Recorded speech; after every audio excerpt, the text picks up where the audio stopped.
तर रुपाली चाकणकरांच्या या मुद्द्यावरून काँग्रेसमध्ये 2 गट पडल्याचं पाहायला मिळत आहे। काँग्रेसचे पुणे शहराध्यक्ष अरविंद शिंदे यांनी रुपाली चाकणकर यांना पाठिंबा दर्शवलाय। रुपाली चाकणकरांना टार्गेट केले जात आहे, त्यांच्याविरुद्ध पुरावे असतील तर कारवाई करावी, मात्र नाहक बदनामी करू नये।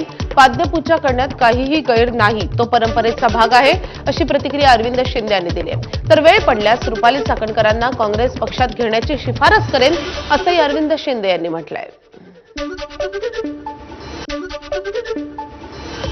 अरविंदजी, असं काय आहे की तुम्हाला वाटतंय की नाही रुपाली चाकणकरांवरती अन्याय होतोय?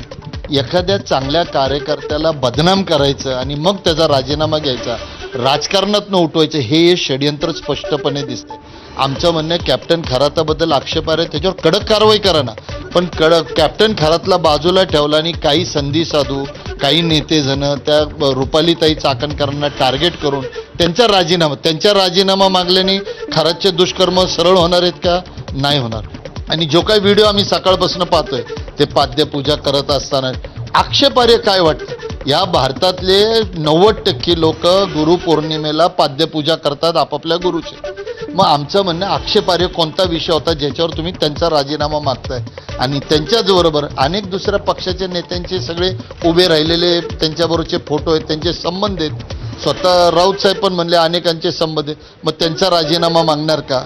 पोलीस खातं जे फेल गेलं, मग त्या खात्यातले मंत्री मुख्यमंत्री त्यांचा राजीनामा मागणार का? असे सगळे प्रश्न उपस्थित राहतील। जर त्यांच्या पक्षामध्ये काही निर्णय झाला तर तुमचा काँग्रेस पक्ष त्यांचं स्वागत करेल का?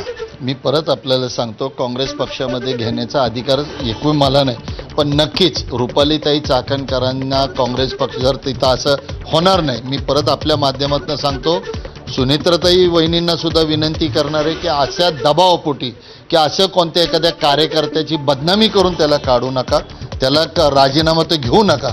अजितदादा जर आज असते तर त्यांनी राजीनामा घेतला नसता, आणि उद्या जर तशी काही वेळ आली तर मी माझ्या पक्षाला निश्चितच शिफारस करेल त्यांना आपल्या पक्षामध्ये घेण्यासाठी। अनेकांचे फोटो त्या कॅप्टन खरात सोबत आहेत, मग इतरांच्या राजीनाम्याची मागणी का होत नाहीये असा प्रश्न अरविंद शिंदे उपस्थित करतायत। मात्र हा प्रश्न तर उपस्थित करायलाच हवा, मात्र रुपाली चाकणकरांचं काय? खरं तर याचं उत्तर सुनेत्रा पवारच देऊ शकतील। कॅमेरामन अमोल गवाळेसह मंदार गोंजारी, एबीपी माझा। दरम्यान